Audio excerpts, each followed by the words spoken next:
Welcome back to a Book a Day podcast. And this week we are discussing Lao Tzu's famous ancient Chinese work called Daodejing. So far, we have discussed and read 20 chapters. Remember, all of them are very short, only a few lines long.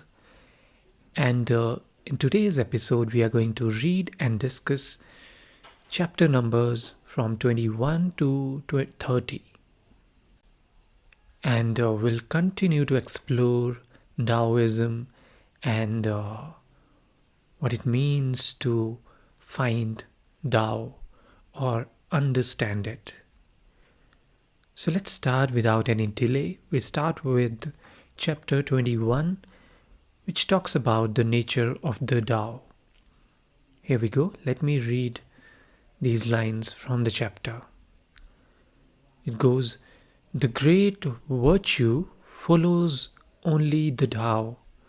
The Tao as a thing is vague and elusive and vague. Yet within it there is form. Vague and elusive, yet within it there is substance. Shadowy and dark, yet within it there is life and essence. This essence is real and can be tested. From ancient times till now, its name has not departed. It is the gate through which all mysteries flow." Once again, as you can notice, there's so much mystery around it. He tries to describe the indescribable, the Tao itself. Lao Tzu speaks of it as something vague and formless and eternal, and he says at the same time, it is real. It is mysterious but real. Everything tangible, every form, every being arises from this invisible source. And that's really what this chapter teaches us. It teaches us having some kind of reverence for the mystery. It says that what we cannot name or define, it doesn't have to be unreal. In fact, it is the most real thing there is. The Tao is not an object of knowledge, but it is an object of recognition. It can only be felt, experienced through simplicity, humility, and openness. I know it's not straightforward. It requires patience. It requires a lot of reflection on your part to understand what we are talking about here. And the same idea, similar kind of paradoxical ideas continue on to the next chapter, chapter 22. Let me read it for you. It goes, "To yield is to be whole, to bend is to be straight, to be empty is to be full, to be worn out is to be renewed. He who has little receives. He who has much is confused. Therefore the sage embraces simplicity and becomes a model for the world." As you can see, so much paradox here. And what he does in this case, he turns this paradox into wisdom. The secret of strength, he says, lies in yielding. The secret of fullness lies in emptiness. And just as a tree survives the storm by bending, the human spirit survives by letting go of rigidity, be simple. And of course, it seems paradoxical, the things he's talking about, but If you think about it, this is one of the most practical teachings. It says that yielding is not weakness, it is flexibility. You need to learn to let go. If you insist on controlling too much, you will break easily. But if you adapt, you will endure. And that's really powerful wisdom here. Similar idea of calmness, it continues. Chapter 23 goes something like this. Nature rarely speaks. A whirlwind does not last all morning, nor does a heavy rain last all day. If heaven and earth cannot sustain excess, how can human beings? Once again, this traditional Eastern idea of moderation comes here. And Lao Tzu observes that everything in nature, it has its own rhythm, movement and rest, noise and silence. And to live in harmony with the Tao is to act when the time is right and to rest when the time has passed. How you can interpret it is simply that excess, whether it's about words, efforts, ambitions, it burns itself out. It's not a healthy thing to do. Practice moderation. And he gives examples of storm. A storm cannot last. Therefore, a wise person should conserve his energy and should act naturally, not compulsively. You got to learn patience. You've got to be calm, still, and whatever you do it in moderation. Then the chapter 24, once again it talks about another traditional Eastern value, which is to have humility and not arrogance. Let me read these lines for you. It says, "He who stands on tiptoe is not steady. He who strides cannot maintain the pace. He who shows himself is not enlightened. He who boasts achieves nothing. The Tao avoids excess, extravagance, and pride." What he is doing here is criticizing the ego's hunger for recognition and achievement. The more, he says, one tries to prove their worth, the further he drifts from balance. So once again, the value of moderation, humility has been presented. And I think even though this chapter is really short, but it is kind of a mirror, it shows mirror to the modern soul. And it says that ambition without humility leads to exhaustion and emptiness. So you have to learn to act quietly, and whatever you achieve without claiming too much of credit. Remain steady. Focus on persistence rather than flashes of brilliance. Just keep doing your work quietly, gently. That's the wisdom of Tao. The next chapter, chapter 25, is something I find very spiritual. I'm sure a lot of religious people will be able to relate with it. And it comes close to the idea of God, the idea of Tao, as has been described here.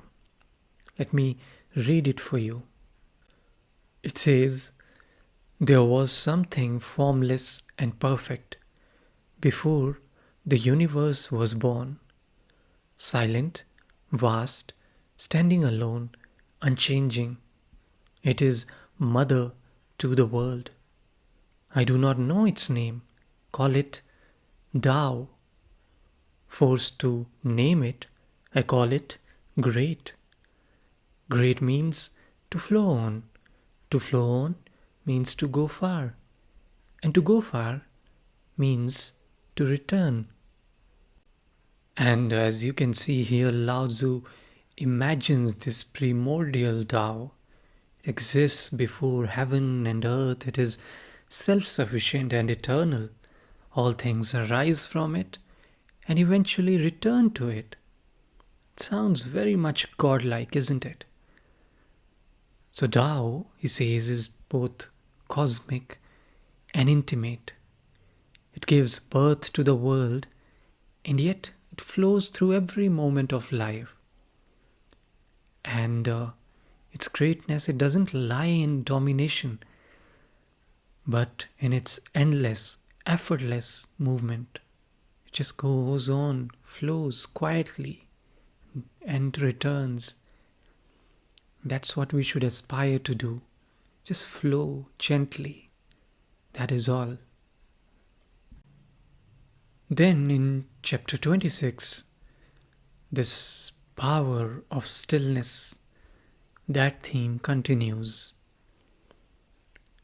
It says, the heavy is the root of the light. The still is the master of the restless.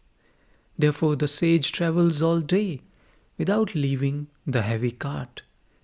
Though there are fine sights to see, he remains calm and unattached.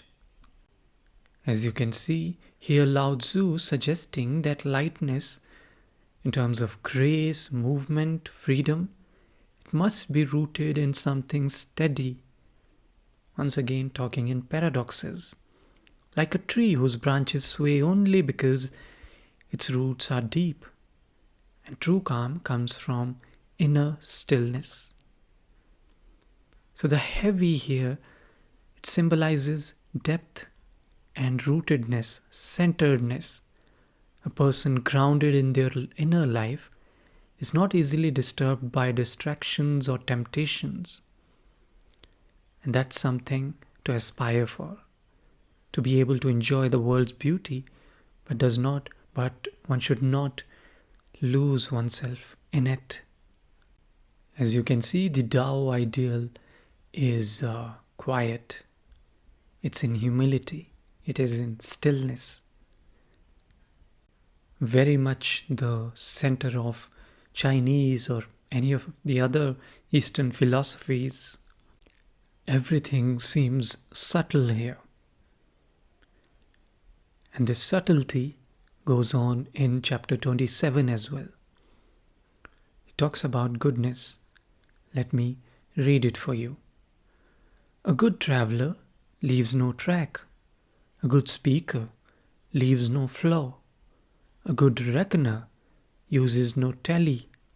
A good door needs no bolt. Yet no one can open it. The good knot needs no rope. Yet no one can untie it. And as you can see, this chapter, once again short, it celebrates the invisible mastery, the perfection of one who acts naturally without display. It says that true skill leaves no trace, doesn't have to speak out loud, because it arises from harmony rather than control. So Lao Tzu is once again reminding us that real virtue, it does not need to prove itself. The best teachers, healers, or leaders, they work in such an alignment with the Tao that their actions seem effortless. They flow naturally. They simply fall into place. Everything falls into place when you are aligned with the Tao.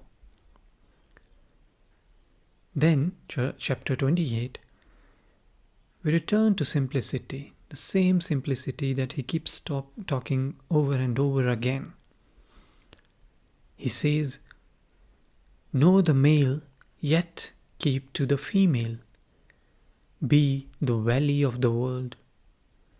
Know the white, yet keep to the black.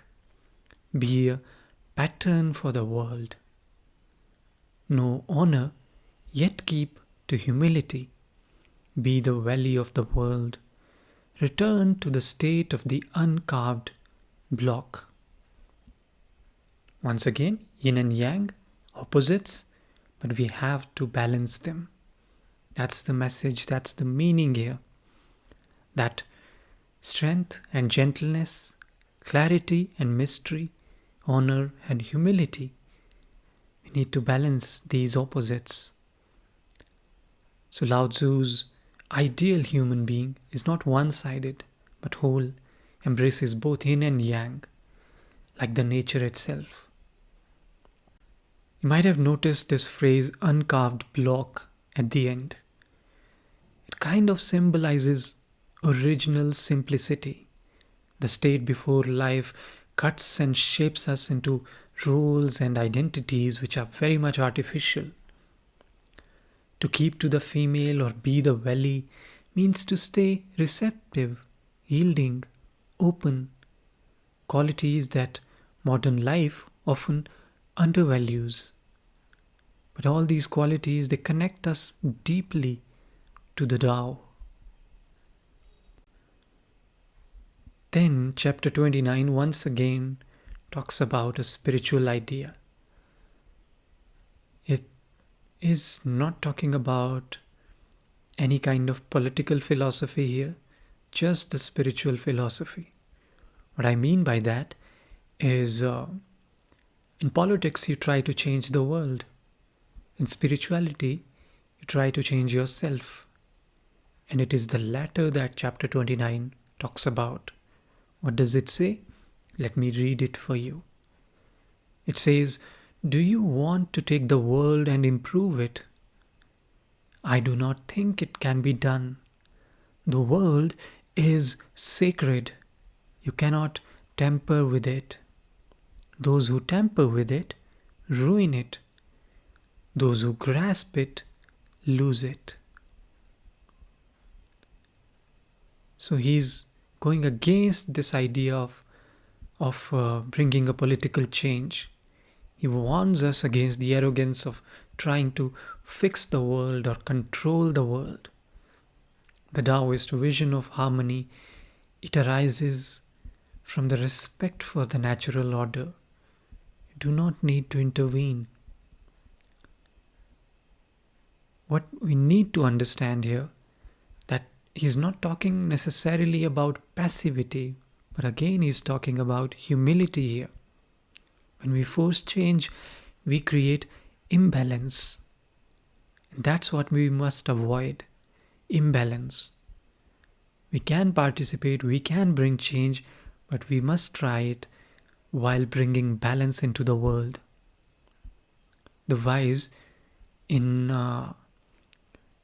Taoist world, they would approach life the way a gardener tends to a plant, nurturing them, trimming them, never pulling at the roots to make it grow faster, just doing it gently. Then chapter 30 once again talks about not following this idea of aggression or forcing yourself. Let me read these lines for you. It goes, "Those who follow the Tao do not use force to conquer the world. Weapons are instruments of ill omen. When victory is won, do not rejoice. To rejoice in killing is to delight in death. When many are killed, they should be mourned with sorrow. Victory should be observed as a funeral." And now Lao Tzu is turning his attention to war and power. He says that even if you think that conflict is very much necessary, it must be approached with grief and not pride. You must have that humility to accept that there's a lot that you're going to lose, and there's a lot that you and others are going to suffer. So violence, no matter how justified, It leaves a wound on the world, and it gives you a clear message of non-aggression and restraint. The greatest victory uh, in these philosophical ideas is not the defeat of others, but the mastery of your own impulses. But this idea extends well beyond warfare. It applies to arguments, ambitions, relationships. It applies to any kind of aggression. You must be gentle and kind. And if you have to be aggressive, do it with humility, not with pride. So, with that, I'll take your leave and we'll continue the discussion of the subsequent chapters in the next episode. I hope you're enjoying reading this great ancient Chinese text, and I'm sure you'll get to learn a lot of things from it. Thank you very much for listening.